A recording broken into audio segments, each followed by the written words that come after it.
Hi everyone, welcome to The Wheel of Mind, the Wheel of Time point of view reread podcast.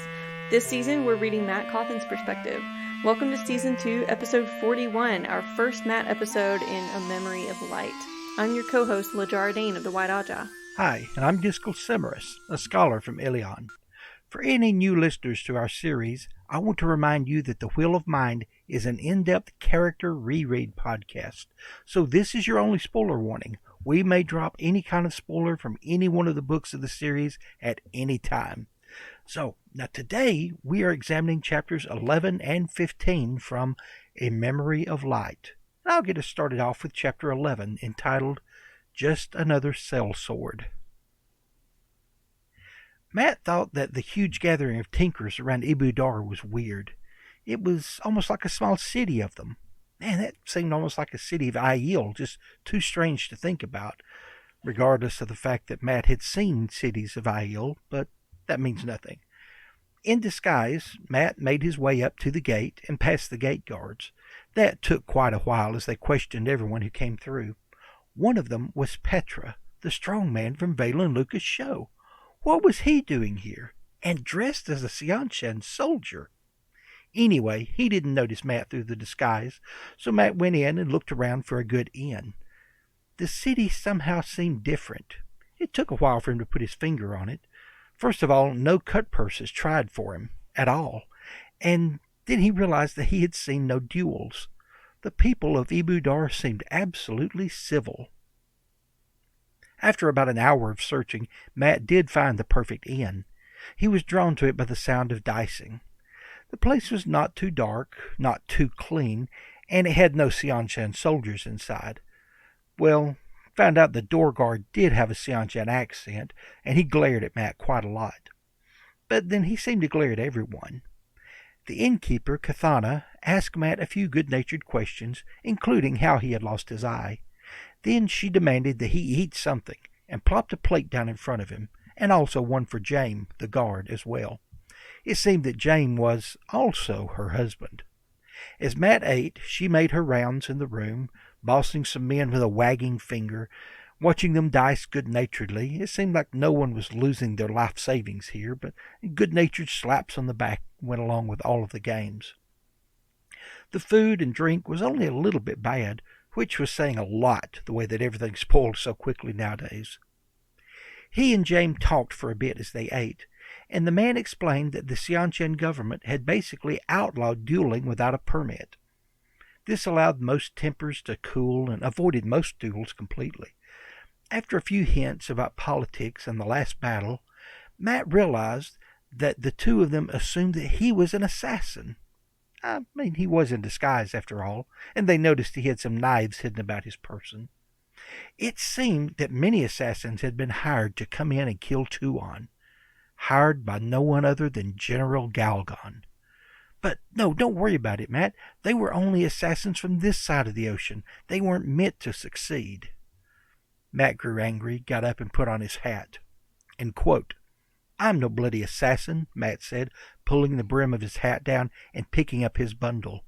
"I never kill a man unless he demands it.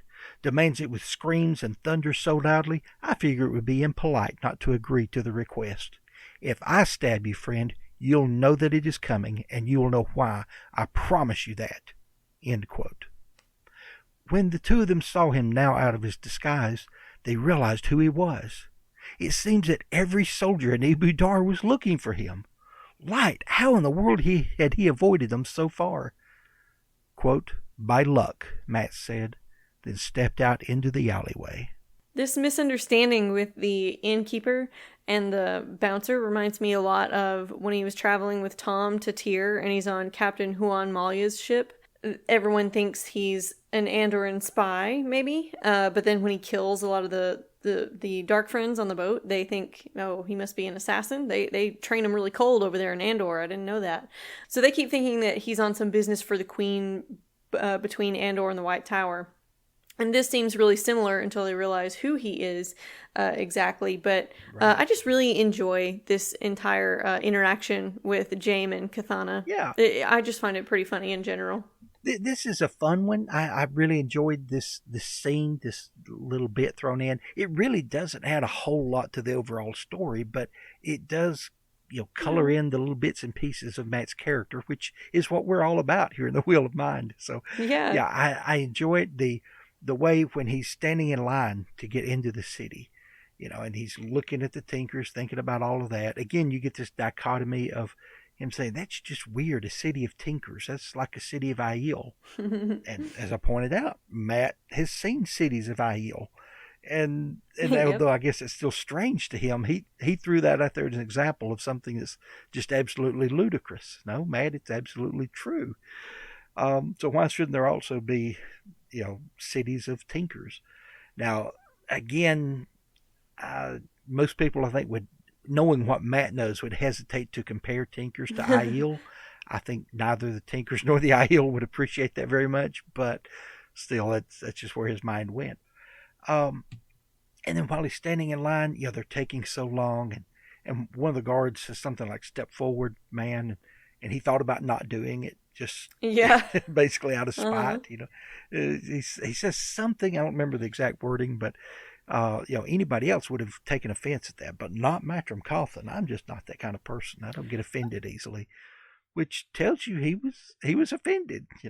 Yeah, he was. He was especially upset that he didn't get to use his backstory. It wasn't just that the guy was rushing him through, but it's rushing him through when he didn't even get to use that story he thought of while he had to stand in line so long.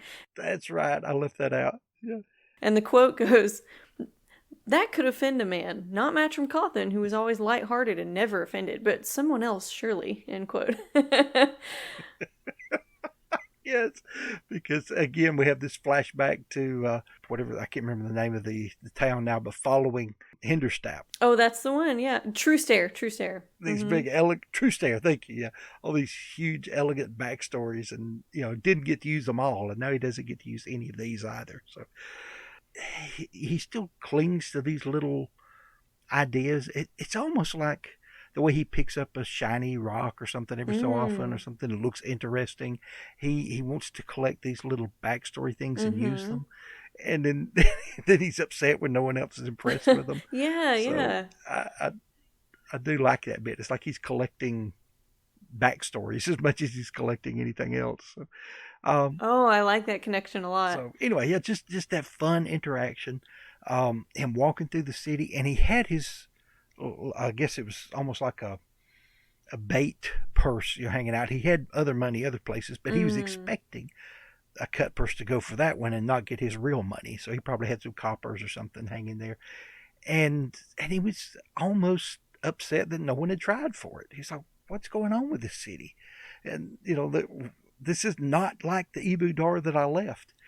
And it's true that it's not like the Ibu Dar that he Yeah. left. And this again fits into some of the things that Rand had seen when he reached his Zen moment some books prior to this, where he saw that the Seanchan, as terrible as they are at people, as terrible as they are in their culture, they're pretty good rulers in some ways. There is upward mobility in their society for some people. Now, again, I guess if you're Dako Vale, or if you're someone who can channel, there is no upward mobility at all. They're using you literally as slaves. Right. But for anyone else, there's upward mobility. You follow the rules. You get along. It's a civil society that is based upon laws, not based upon the whims of rulers so much. Though the Empress, she pretty much can do whatever comes into her mind. But for everyone else, there's a series of laws that have to be followed, and there are good things about a civil society where everyone is treated equally by the law. Everyone is viewed equally by the law.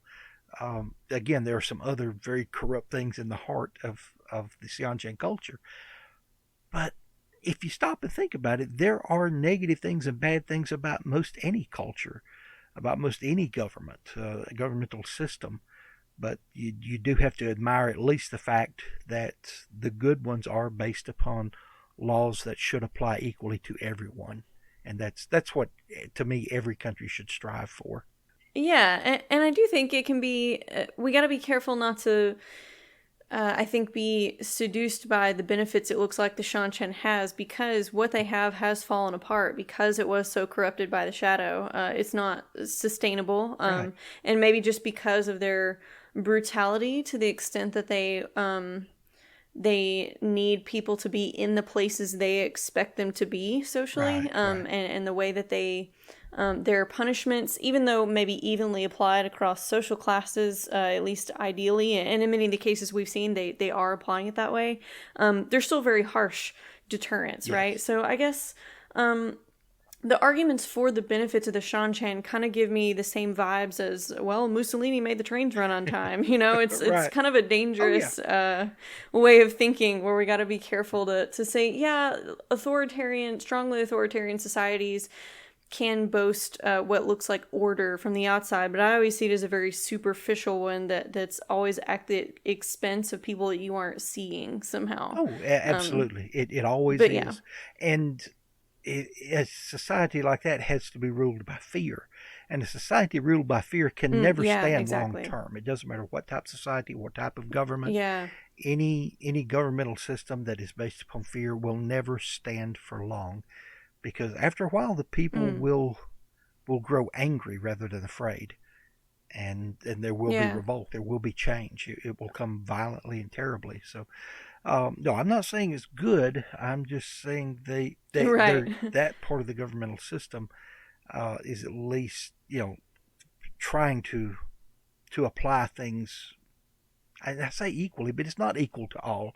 It's equal to many citizens, but again, it's not equal to everyone, because some people are property, and that's never a good thing. It was not good in Rome. Right. It was not good in any country that, or society or governmental system, empire that ever tried this.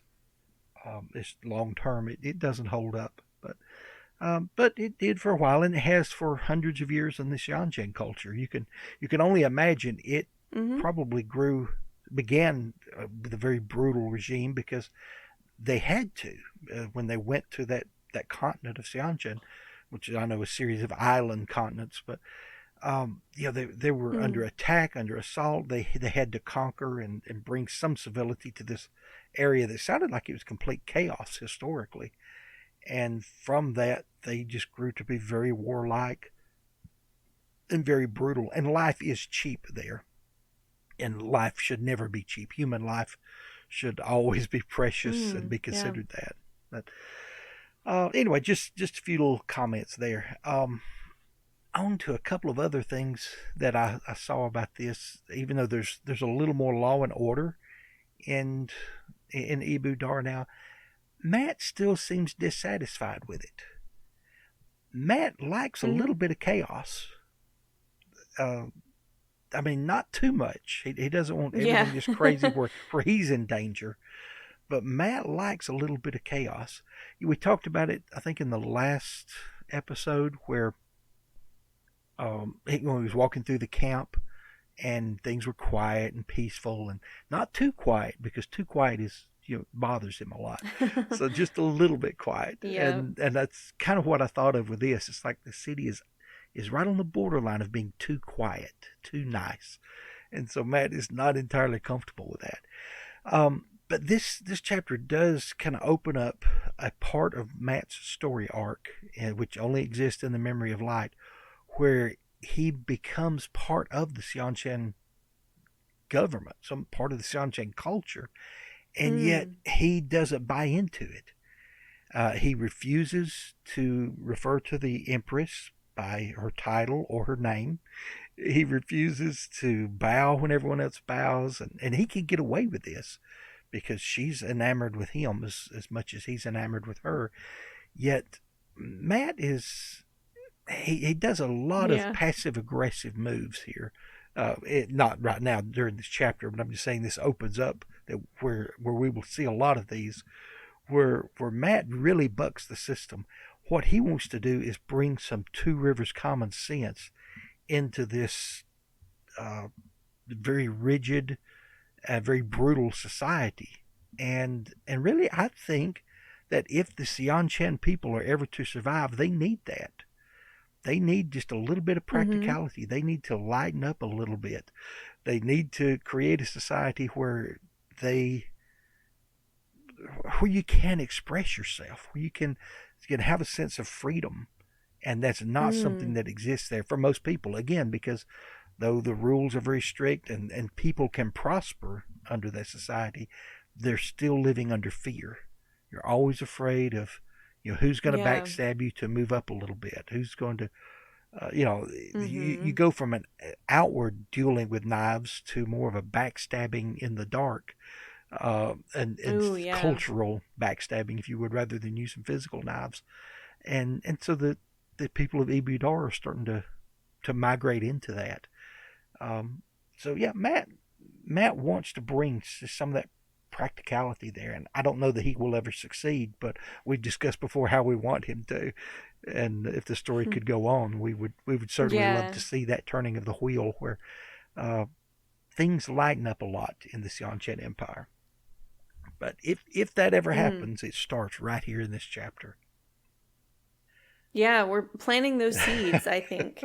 Um, he's he still is just, this first chapter is kind of goofy. Like it gets a little more Yeah. serious, I guess. Oh, In well, no, actually, it doesn't. I mean, it gets more serious with him becoming part of the Shan Chen government in our next chapter, but in this one that we're still discussing, I think it's just endearing just to see how goofy he is with his little backstory that he doesn't get to right. use, with his uh, being surprised that James and Katana are onto his lies, Yes. and I like how James is able to suss out. He's like, that's a convincing one, but I still know, yeah, Mandevwin. Right. Okay, Yeah. I know that's not your real name.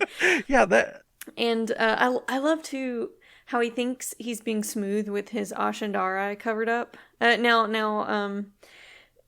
James incorrectly guesses what weapon it is, but he knows it's a weapon. He calls it a pole Right. arm, but he's like, "You're not fooling anybody with that pole arm Yeah. wrapped up, Yeah. guy." Yeah. It was kind of odd. The first one really to get onto him was Kathana when she's, oh yeah, where are you from?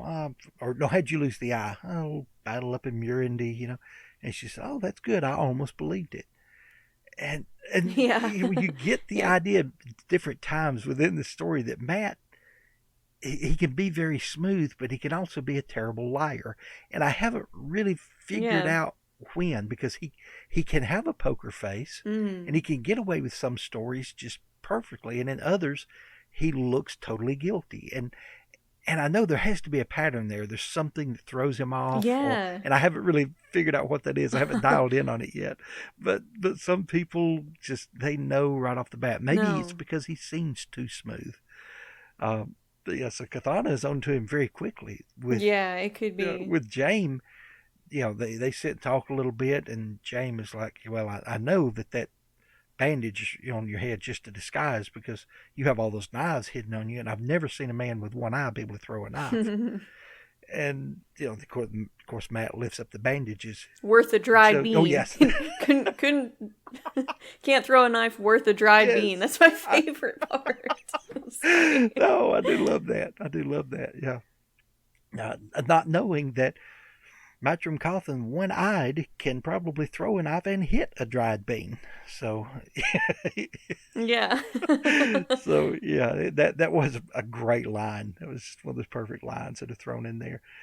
So, yeah, I like this, but now you have to kind of comprehend the fact that they took a few glances at him and knew he was in disguise to begin with. So he wasn't very good at that. Yeah. I don't know. I can only Uh-huh. guess. He's probably got hat hair from wearing his hat all the time. I bet his hair's all, smooshed. He's got that circle around Yes. it, and he just Yeah. doesn't have any idea Um, because he doesn't have a servant to take care of that that's kind of true. stuff, That's right? true. I didn't think of that. He probably walks and moves like a soldier. I can imagine Matt Oh having the yeah. backstories, the changing the way he dresses, and he's done that a couple of times and gotten away with it. But he doesn't really, even though he's such a physical person, I don't think he thinks to change the way he moves and the way he walks. I have read books, and again, they're fictional, but many assassins learn to notice the way people around them are moving and walking, and they adopt that. so they just seem to flow with the crowd. You see them, Yeah. and they look like a local. And again, that's fictional accounts, but I've also like been in public places, and you look at someone across the room, and instantly know they're not from this country. Now, it has nothing to do with their your skin tone or anything else. It just has to do with the Mm. way they're moving, the way they're interacting with their family. Without hearing Hmm. their voices or hearing an accent or anything, you know they're not from around here, and they can be, just look like your typical Midwesterner family, but there's something different about the way they move, the way they talk. So I have noticed that sometimes when I've been like in Oh, a mall yeah. of people watching. Um, that doesn't Mm-hmm. happen every time, but I've just spotted people before, and then they get close enough, and you hear their voices, and you realize, yeah, they're from, they're from France or something, and there's something Yeah. there. I've had something really similar too. I've had something really similar where I feel like I can't put my finger on what it is that I'm noticing about a Right, person, but I do get that sense of kind of are they from around here or not? right, Like you said, like I sort of have a sense of does this person speak my language? right, And that's mostly it. It's not that. Yeah, I guess it's mostly that. I feel like I have a sense of whether I could approach that person and be understood, and that's been the case both in the United States and then also when I've traveled abroad, which has only been very brief, admittedly, but I did approach a right. lot of strangers to ask for directions and other things. And I could just have a sense of who I felt like I could walk up to and they would understand me. Something about a look on their face or some kind of like dialect to their facial expressions or Hmm. movements I know is like in common with mine or not. Right, And I never put my finger on what exactly it is, but that's a good point that Matt's probably, his movements are off and his accent has got to be off. He's never talked about, putting on a different accent or anything. And the Two Rivers accent sounds pretty weird to most right, people, right. even in Andor. Yes, yes. Yeah, there've been a lot of people, as you said, Andorans who was kind of picking out. You're a country hick, aren't you? So he's got that, Yeah. but he moves like a super soldier. Someone who just is comfortable in his own skin, very athletic, but always ready. Like you remember on the Mm-hmm. rooftops of Tyr when the Aiel surprised him, and Yeah. Matt started fighting back before he hit the ground. They just kind of kicked his feet out from under him. And even the Aiel talked Uh-huh. about you dance very well for someone who's not ready, to fight, not ready to dance. So there's something about these memories and all. Matt is, I believe, he's always ready. He's always looking. He's always aware of who's around him and what's around him, and Yeah. those things to a seasoned veteran, I think, convey that sense of this man is also a seasoned veteran and probably very Yeah. good at it. If they had had such a thing in the third age at that time, you would say that guy, he was in special forces. I don't know what branch, but he was in Yeah. special forces. Or So, yeah. I think he's probably giving off similar vibes. I don't know that I could recognize somebody from special forces or with that kind of training, but I'm imagining how I could probably pick out somebody that might be an undercover police officer yes, yes, with like their clothing's going to be a little bit off and they're going to be looking around in a different right, way compared to other right. people, and I just feel like that's probably the vibes Matt is giving off. And I also think for anybody who's native Ebudari to stay safe around the Shan chain, you probably got a good eye for that stuff because anybody can be a spy, anybody can be a listener, Ah, yes, um, and so you've probably got to get good at just recognizing who's right, dangerous. right. Yeah, they were onto him very quickly, and I think a lot of it was these very subtle things that most people are not aware of. That when you do experience them, as you said, it's almost more of an instinct or a subconscious reading of body Yeah. language, of facial expressions, rather than anything else. Uh, so yeah, they were picking up on these clues very quickly. So they were very astute people, and they had seen a lot. In fact, James even said something about one of the last assassins that had come through that tavern. James spilled his blood on the dueling ground. So basically, yeah, Yeah. he got an excuse to go before the official, and because there's all these hoops you have to jump through and pay a fee and everything in order to Right. He duel. got a Yeah, permit to yeah, beat a guy up, yeah. I basically. think I Yeah. used the word permit. That was just to keep from describing the whole process. But yeah, it has to be witnessed by an official, and you have to pay a fee, and you have to fill out all these forms, and They just wanted to make it difficult enough that it would cut down on them. But James went through all that in order to kill this man whom he knew to be an Yeah. assassin, because James, he knew the man, or sensed that the man was coming after his empress. May she live forever. So he was going to take care of that problem. Right. So you see that he's a man of honor who loves his country and loves his empress, and it was willing to do that. So and Matron Cawthon just thanked him for it. Well, that case, I owe Yeah. you one, and that really confused James, because again they thought he was an assassin. Yeah. He was had to be giving off some kind of dangerous vibe, so he wasn't trying to. Uh, and so I think it's funny they could tell that Matt was off. He didn't belong there. He was not who he said he was, Mm. but they had no idea who he really was or what he was after. No. So I think that's kind of cool that they could misread it that badly. Of course, I guess you Yeah. would assume the man's an assassin if he stands out a little bit, and you have these little cute clues in your mind. That's the only thing that would fit. Oh, he's an assassin coming in, one of them that's been Right. hired. But never dreaming, no, he's quite the opposite. He would put his life on the line to save the empress, and he would do that for very few people in this world. Um, and and again, Right. since we're looking at Matt's personality, this just occurred to me, and I didn't have it in my notes. But the innkeeper, Cathana, Matt didn't. He didn't size her up for one of the band the way he typically does. You don't get much Oh, in the way of yeah. physical description of her. So I kind of take that as he's going to Tuon. He did check her out briefly, but then he stopped himself very soon and said, I can't do that anymore. I'm a married man in his thoughts. So Right. he just started Yeah. to check her out, but he stripped away that layer of lying to himself about why he was doing it, which is a little bit of progress. And Right. like you said, Right. I think it's because he's aimed Yes. at her. He's going to her now. That's a good find. He's very Tuon focused right now. Yeah. But I like that he stopped himself. But he did say, when he watched her going around the room and kind of shake her finger at some of the men and getting on to them, he did say he did never want to be in the room with her and Nynaeve at the same time. So Yeah. just, oh, that made me laugh. I loved that one, because you get the sense she's probably attractive, she's probably likable, but she's just bossy enough that she's not interesting to Matt Cawthon.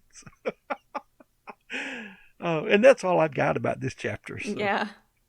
I'll turn it on over to you. Yeah, I think those were pretty much all my points too. So I'm going to move on to my summary of chapter 15, Your Neck in a Cord, where we next find Matt climbing into the Terrasen Palace, trying to convince himself that it's not the most difficult place he's broken into. After all, if you know how to break out of a place, you can usually use the same methods to get in, and he presumably got a lot of practice breaking out in between uneventful slog chapters, because we never actually saw that happen. It must have happened during Path of Daggers. He climbed up to Tylan's old quarters 4 stories up in the dark while avoiding Deathwatch guards.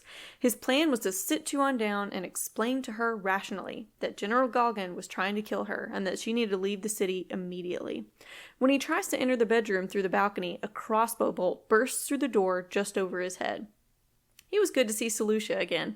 Matt always knew she was really a bodyguard, or so he says to her anyway, but she doesn't seem to know what he's talking about. She's a voice and a truth speaker, a Sojin, that's all. But anyway, what in Sheol Ghul is Matt doing here, and who did he dice with to lose that eye, she wants to know? But there's no time for that. Galgan is trying to assassinate Tuon, which doesn't seem to bother Selucia for some reason. Not really important. There are already 2 bodies from his incompetent assassins on the floor. Aha, Matt has worked it out. Selucia's been serving as a decoy, sleeping in that room instead of Tuon. But then where's Tuon? After some thought about whether to share this information, Selucia tells Matt that Tuon is out for a stroll in the gardens, surrounded by a squad of Deathwatch guards, and she takes him through a passage in the back of the wardrobe so he won't break his full neck trying to climb down the same way he came in. When he remarks about how refreshing it is that she doesn't call him Highness like everyone else, Selucia laughs, saying if he's worried about that, the only way to lose his title of Prince of the Ravens is to find his neck in a cord. And then we have a suspenseful POV switch. It cuts to Rand, where he has a really moving sparring session with Tam. But after we're done with that, we're back to Mat as he emerges from the tunnel into the gardens. Tuon was practicing martial arts, surrounded by her guards, and Mat realizes just how lucky he was to have gotten the better of her that night he escaped the city. She's really deadly. And did he love her? He wondered. But then over Tuon's shoulder, he sees a gardener. Even the guards weren't paying him any mind, so he must be a safe dude that they trust, right? But wait a minute. Something about this doesn't seem right. She caught sight of Mat from sneaking from behind the bushes with a knife raised, and she looked over her shoulder instead of being afraid of him. He threw the knife, and it whizzed right by Tuon's cheek into the man's shoulder. He got away before he could be killed or questioned, however, partially because the Death Watch guards never saw him and tackled Mat instead. When Mat explains the Grey Man situation to her, she prevents her guards from dying by ritual suicide and charges Mat with training them to look for these supernatural threats in the future. She doesn't seem worried about Galgan until Mat points out that he did send this Grey Man, so he must be pretty serious about these assassination threats. Tuon seems a little jealous that Mat went off to rescue some woman, by the way, and how did she know about that? Who knows, because we're blazing right past it. But she can forgive him because of his injury. He was too pretty before losing that eye anyway, and it marks him for a true prince, not a toy. He professes his love for her again, as he did in Knife of Dreams, but similar to her reaction then, now she says an empress can't afford to love. She doesn't have time for that. She is happy to see him, though, and he deserves a reward for saving her life again on this night. So she tells her guards to set up a perimeter, and she decides that they're going to make an heir to the Empire right there in front of the Creator and everybody, as I believe they say it in the Two Rivers. And thus ends Chapter 15, Your Neck in a Cord. Ooh, that is a weird one. I like the chapter, but it's a weird one. For some reason, I had forgotten about the meeting again between Mat and Tuon from my first reread. I remembered him meeting Selucia after climbing up the wall up to the balcony, climbing up 4 stories. So anyway, so we'll start breaking down this and talking about Mat and how it affects him.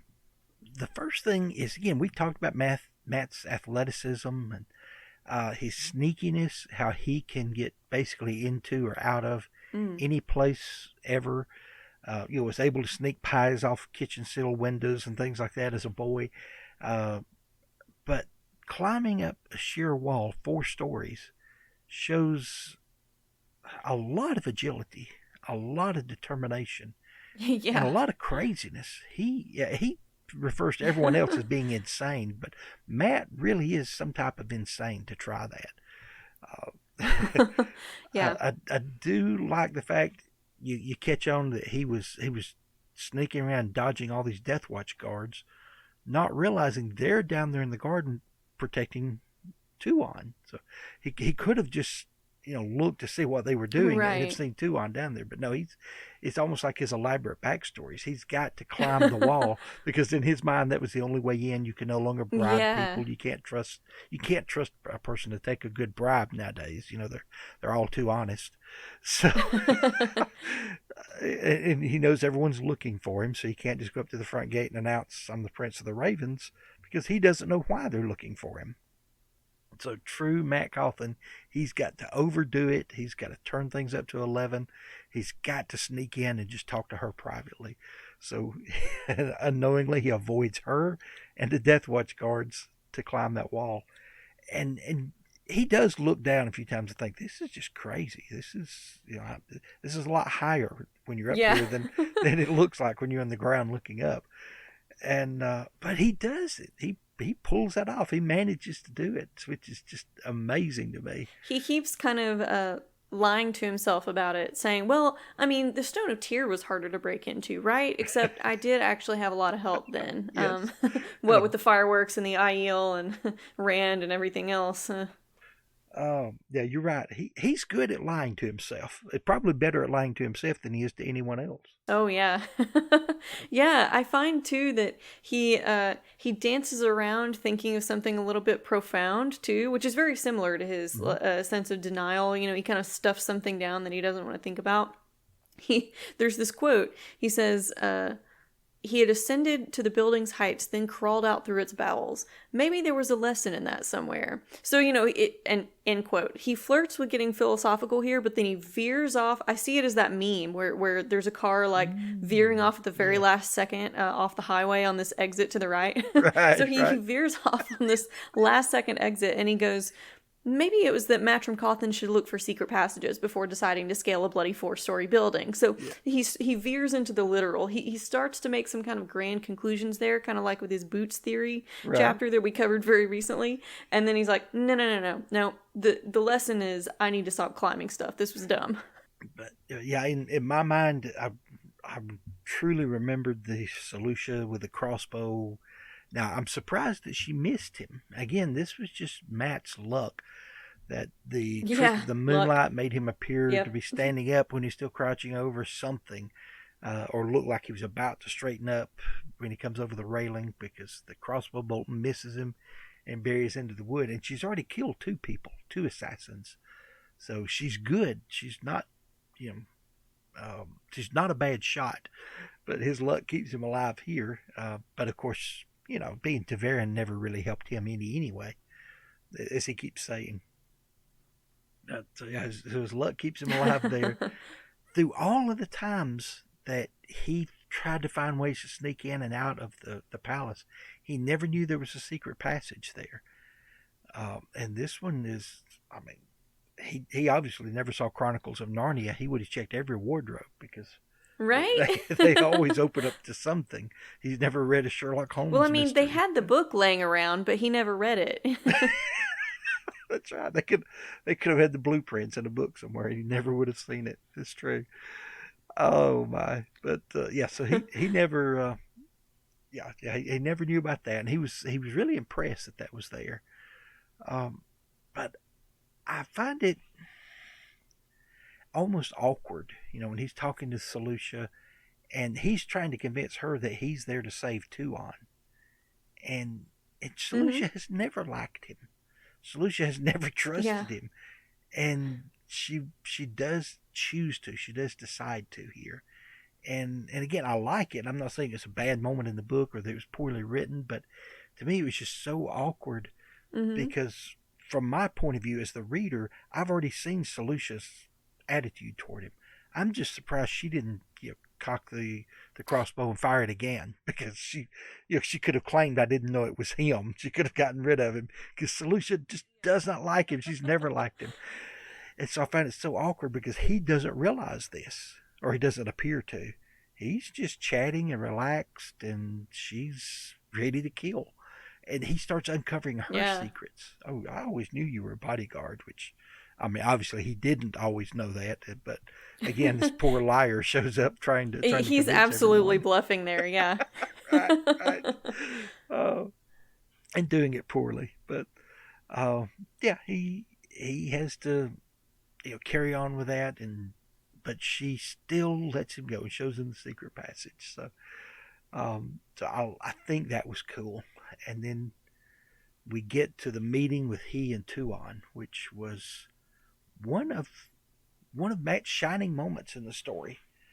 Kind of, what's your take on that? Your thoughts on it? I like how he reads so much into her turning and looking behind her. Right. When he throws the knife at the assassin, it's just a sign of trust. I don't know that it's a sign of love like he thinks it is. I think that she might actually be starting to love him, but that she's in denial about it, because she is sticking to what is expected of her empress role. And like she keeps saying, an empress can't marry for love, an empress doesn't have time for that. I've got to think about the realm.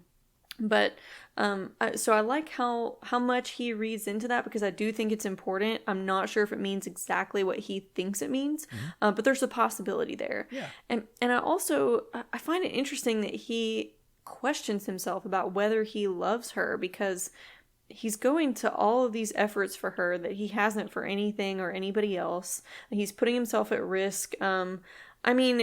Arguably, he did as much for Moiraine, I guess, but that's behind him now, and he didn't scale 4 stories for her still. Right. And it seemed like he had resolved the question a couple of books ago about whether he really loves Tuon. So I found it interesting that he was asking himself that. He even told Musange back in Knife of Dreams that he would die for her. So I just wonder if he's a little confused because of how she responded when he confessed that love the last time.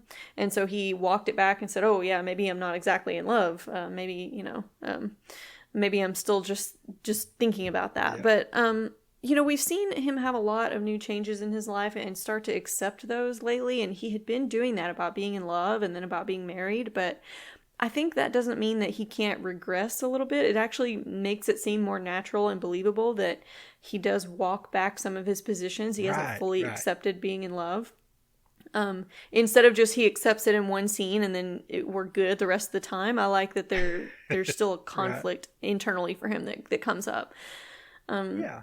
And then I also especially love that she starts to respect him more in this moment.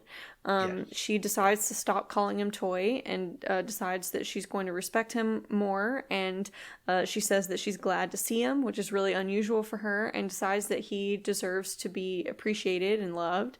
And so, I think this is an important moment for Mat. I think that his wife is starting to love him, although she's just in denial about that. I think Mat's been kind of rubbing off on her in terms of his denial. She must have caught some of that. Right. Just in my thoughts, analyzing it, and it's one reason I ask your opinion, because sometimes I think better if I just hush and quit talking. Big surprise for everyone. It doesn't happen often. But, a couple of things I like about this is it opens up with Mat basically trying, in one sense, to rescue the maiden again. I mean, he's already done that with Moiraine. And Tom and Noel, they go and they make the big rescue. And rather than just trying to get word to her, let her know about General Galgon and the assassins so that she can decide what she wants to do, Mat has to go in and rescue her. He has to go convince her somehow that she's got to leave Ebou Dar and get out of this place because it's too dangerous. And this general is trying to have her killed. Never crossed his mind, A, that she knew about it, or B, that she was capable of handling it. He wants to again, run in and rescue the princess again. This princess doesn't really need rescuing. She doesn't need Mat to rescue her. She just needs Mat to love her. Needs Mat to be there for her. Needs Mat to be a general for her armies, though she doesn't realize that yet. So she needs Mat, but she doesn't need Mat to ride in on the white stallion, shining armor, blazing, and rescue her. He needs her to be there for him. Similar to, gosh, I didn't think of that till now. Remember back in the tower when he was wanting to leave the White Tower in book 3, and he says to Nynaeve, Egwene, and Elaine, well, if you ever need anything, let me know. And they always laugh. When a man says that, it means he's not going to be there when you need him, basically. Yeah. So, well, Tuon needs him to be there.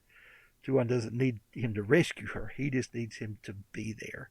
And so Mat, he comes around to that, but that wasn't his intention.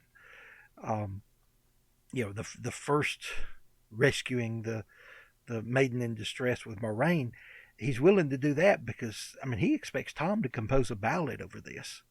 And, of course, we're going to make Noel the hero. I want to make Moiraine the hero. But still, we expect a ballad out of this, and we expect everybody to know about this at one point or another. This time it's a lot different. There is no rescue, and she doesn't need rescuing, and it's not going in the ballads. It's not even going in the history books, except that the Prince of the Ravens returned when he was needed.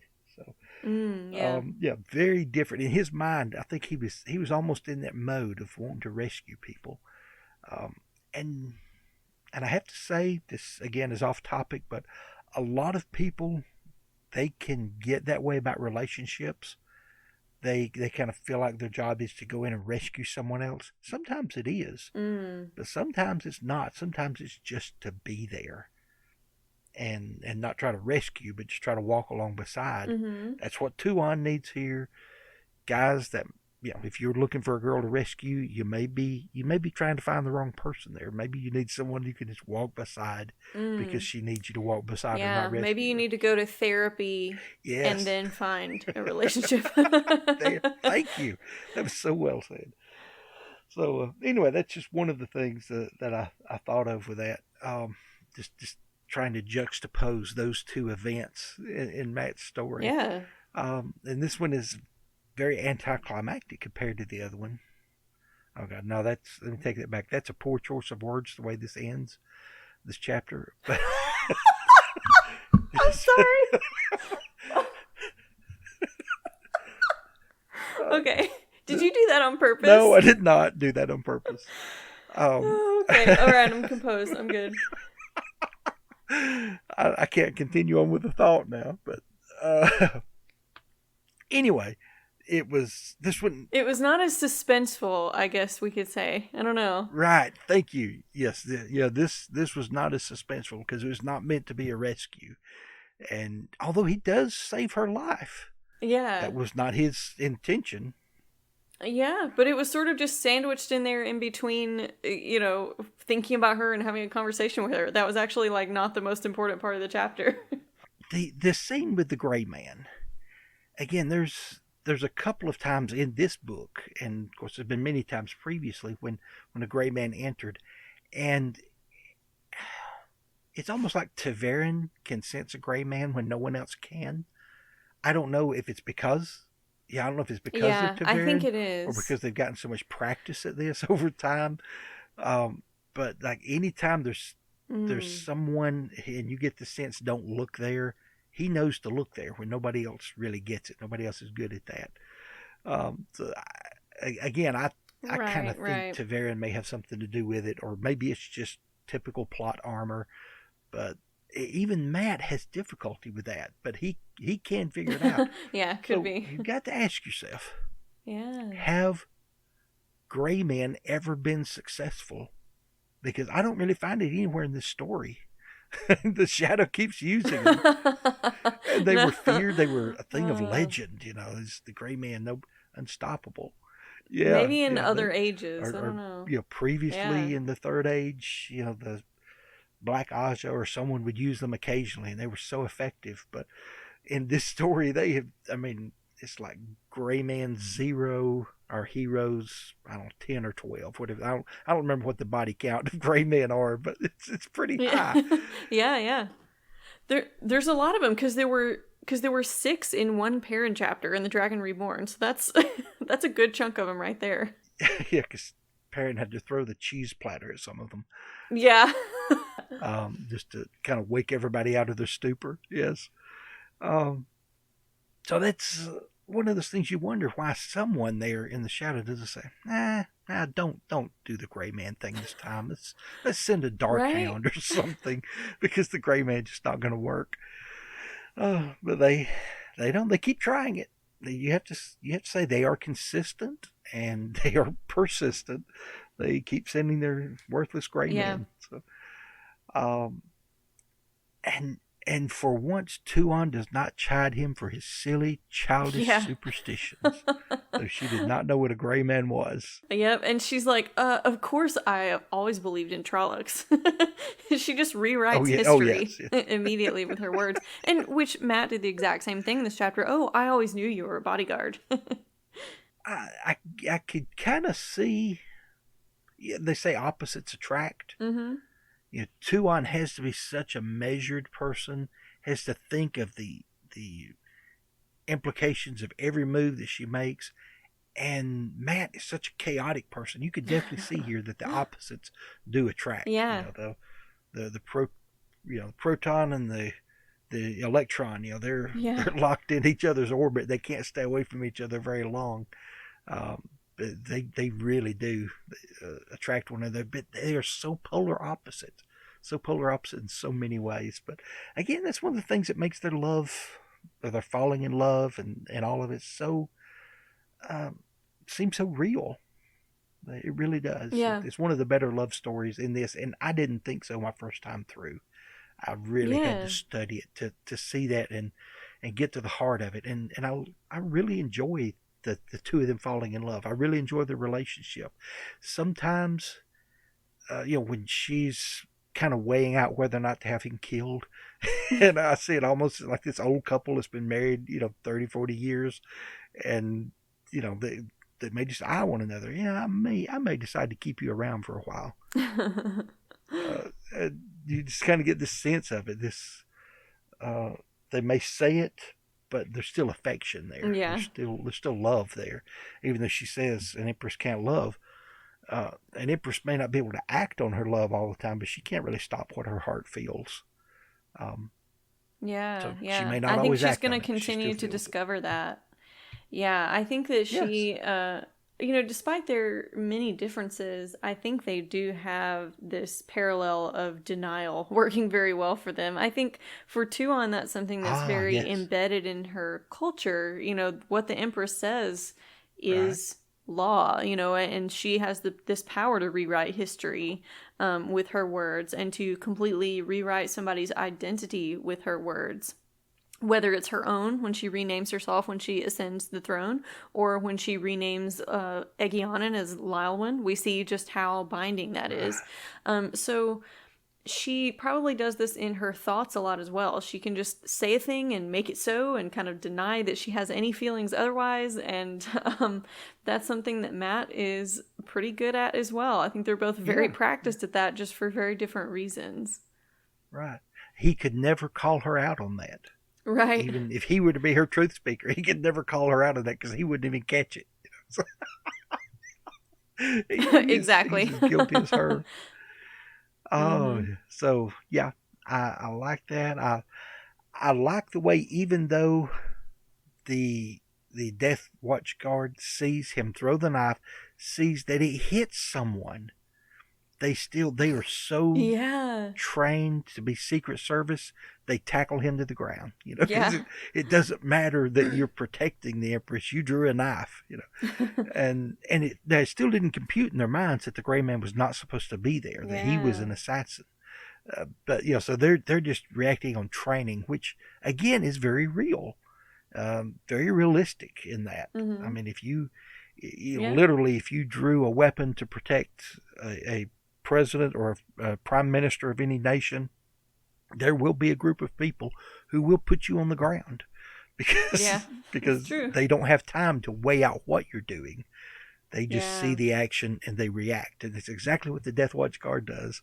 And they have him on the ground, and he has to make some comment about what are they feeding these guys, or whatever, because they are big tough men, and they deserve that. I'm sure it takes a lot to be in the Death Watch guard. You not only have to have this mindset of, I'm willing to give my life at any time for any reason, but you have to be a good warrior. You have to be dedicated and have the physical attributes and those mental attributes. So it was all in all, I like it. Just a real fun chapter. It was, and you do get to see some bits of growth in Mat. Again, those bits of maturity of him. Earlier chapter, not looking at the innkeeper or thinking about her the way he typically looks and thinks about women, to the desire to rescue Tuon, again, is misplaced and misguided, but it's love. And even when he questions the fact, whether or not he really loves her, Mat has probably not been in love enough to really, really know it when he feels it. That's why he's going to question it.